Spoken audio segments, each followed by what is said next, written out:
The studio lights dimmed slightly as the doors opened, and Clint Eastwood walked onto the set of The View with a slow, deliberate pace that instantly commanded attention.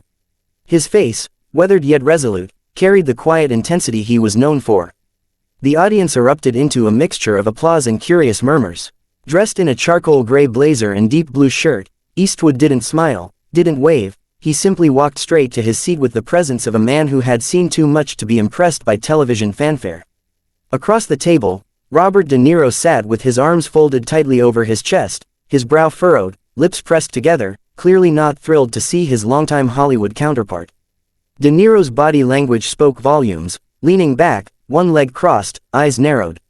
As Clint sat down, the tension in the room grew so dense, it was almost physical. Whoopi Goldberg, seated between them, attempted to inject some levity, saying, "Well, this should be fun," with a nervous chuckle. Joy Behar smiled awkwardly, glancing between the two icons like a referee about to oversee a heavyweight title match. Clint didn't break eye contact with De Niro for a second. He adjusted the microphone pin to his collar and leaned slightly forward. His voice, calm but steely, cut through the room like a cold breeze. "I'm here to speak truth," he said, drawing out each word with intention. The audience quieted instantly. Even the producers behind the cameras stopped whispering. De Niro raised an eyebrow and looked away, pretending to ignore him, but everyone could see the twitch in his jaw. Clint's eyes narrowed, not in anger but in that unmistakable Eastwood fashion, concentrated and unshaken. The tension was palpable, the air thick with unspoken history, opposing ideologies, and years of behind-the-scenes Hollywood friction. The View's co-hosts exchanged glances, knowing this would be a segment unlike any other. As the segment officially began, the usual upbeat music faded out, and the hosts shifted in their chairs, clearly unsure how this was going to unfold. Joy Behar took the lead, smiling a little too widely as she introduced the topic. "Today, we're diving into the conversation about Hollywood's influence on politics, something our two legendary guests know a lot about." Clint Eastwood remained composed, hands folded calmly on the table, while Robert De Niro leaned back, his fingers tapping impatiently on his armrest. Without waiting for a proper cue, De Niro leaned into his microphone and said, "Let's be honest, Clint's stuck in the past. He still thinks it's the 1950s. His tone was half joking, but the jab cut sharp. The audience gave a mixed reaction, half gasps, half awkward chuckles. Clint slowly turned toward De Niro, tilting his head ever so slightly, his eyes cold and unwavering. "Better to be grounded in values than lost in the noise," he said quietly, but every word landed like a hammer. The room hushed again. De Niro scoffed, his smirk growing, but he didn't respond immediately. Whoopi tried to mediate. Okay, let's keep this civil, guys," she said, holding her hands up like a traffic cop. But Clint wasn't done. He leaned forward. "You pretend to be tough in movies, Bob. I lived it." The room shifted. That line hit different. De Niro leaned forward now, his hands on the table. "What's that supposed to mean?" he asked, voice rising slightly. "I served in Vietnam." "You served in a director's chair," Clint replied without blinking. The audience erupted into mixed reactions again, some clapping, some murmuring. Joy nervously reached for her coffee. The tension was boiling, and it was only the second question in. Clint looked back toward the crowd, then to the camera, his voice low and resolute. "People are tired of actors playing heroes and then mocking the real ones. That's what I came to say." The host sat stunned. De Niro looked furious but held himself in check, barely. There was a small red light flashing behind the camera, producers signaling to cut early if things escalated. But no one dared interrupt yet. This wasn't just a heated segment. It was war, quiet, simmering, and about to blow. The conversation pivoted toward each guest's past and personal experiences, with Sonny Hostin gently steering the discussion to deeper territory. Clint Eastwood took a breath and began speaking, his voice firm but calm. He talked about his days in the army, his upbringing, and how discipline and service shaped his worldview. "I didn't come from much," he said, locking eyes with the camera. "But I learned respect, duty, and responsibility early. Not everything has to be about shouting or showing off." His tone was reflective, grounded in decades of living and working through eras of drastic change. De Niro, who had been shifting in his seat, suddenly interjected. "Respect's a two-way street, Clint," he said sharply. "But when you use your platform to defend outdated ideas, you lose it." The words came out fast, like a punch thrown without warning. Clint slowly turned to face him, his expression unshaken, almost disappointed. You mean when I don't parrot what's popular? He replied. When I think for myself. His voice didn't rise, but there was steel behind it.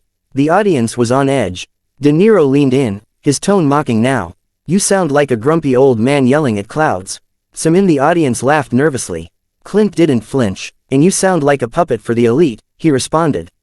That line struck hard. The audience gave a collective, ooh, and even Whoopi sat back in her chair, eyes wide.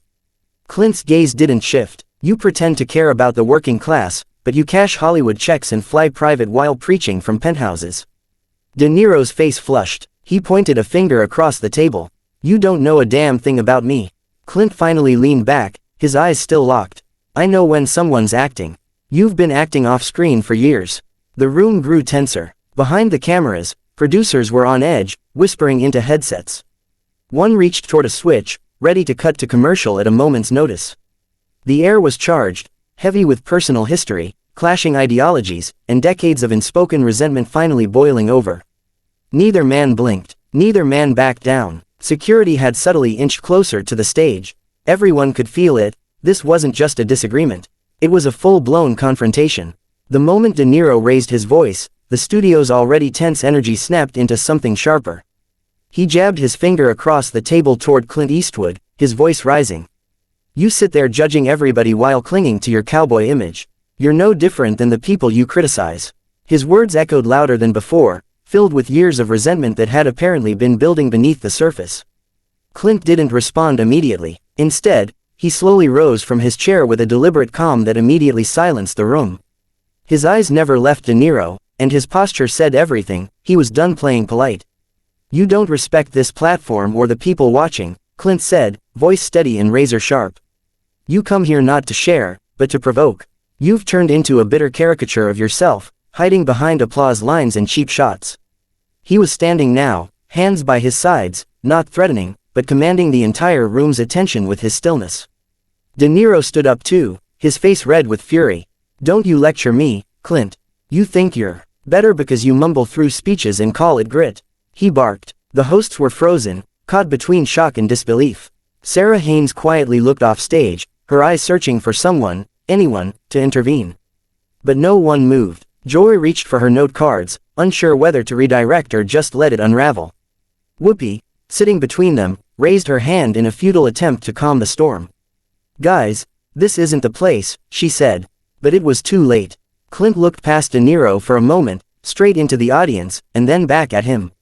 You think this is your stage, Bob? You think you can just shout down everyone who doesn't agree with your script? His words were crisp, almost whispered, but they carried more weight than a shout ever could. De Niro scoffed and muttered something under his breath, but the microphones picked it up. It wasn't kind. That was the final trigger. Clint turned toward one of the producers standing off stage. He shouldn't be on this stage, he said bluntly. Not today. It wasn't a question, it wasn't a request, it was a decision. The co-host sat stunned, mouths slightly open, trying to register what was happening. The audience was caught between gasps and pin-drop silence. For a moment, it felt like time paused, as two Hollywood giants stood toe-to-toe, not in a film, but in real life, and the cameras were rolling. Security didn't rush in dramatically, they didn't have to. Clint Eastwood's calm yet firm voice carried an authority that didn't require shouting. When he said, "Get him out of here," the studio staff hesitated for only a breath before motioning discreetly to the backstage team. Two guards emerged silently from the shadows, approaching Robert De Niro with respectful professionalism, but their message was unmistakable. De Niro turned to them, incredulous, his voice rising in disbelief. "Are you serious? This is a joke," he shouted, looking around as if expecting someone to intervene. But no one did. The audience remained frozen, unsure whether to cheer, gasp, or just watch in stunned silence. De Niro's face was flush with a mix of shock and fury. "This is outrageous. Who the hell does he think he is?" He barked as the guards gently but firmly encouraged him to step away from the table. Clint didn't even watch him leave. He turned his eyes back to the camera, adjusting his blazer slowly and letting the noise behind him fade into the background. "Sometimes," he said, pausing just enough to build gravity, "you have to take back the stage from the circus." The audience erupted. Some stood to clap, some booed, but the energy was explosive. The camera swung to Whoopi, who was still wide-eyed, unsure whether the show was still technically on the air or heading straight into TV history. Joy Behar leaned over her desk and whispered something to Sunny, who only nodded with a stunned expression. Meanwhile, Clint remained standing, looking calmly across the audience like a sheriff who just cleaned up the town. De Niro, halfway off stage, turned around one last time and shouted, "You're a coward, Clint." A bitter old man, but it was too late. His words didn't echo, they just faded under the cheers and murmurs. The guards escorted him out with a calm efficiency, the backstage door closing behind him with a quiet click. Back at the table, Clint sat back down slowly, unbothered. "We need to get real again in this country," he said, his voice soft but clear, as if delivering a final monologue. "Not everyone will agree, but we can't let loud mouths drown out common sense." The applause grew louder. Producers finally cut to commercial, but it was clear this moment would replay across screens for weeks. It wasn't just a TV clash, it was a cultural earthquake.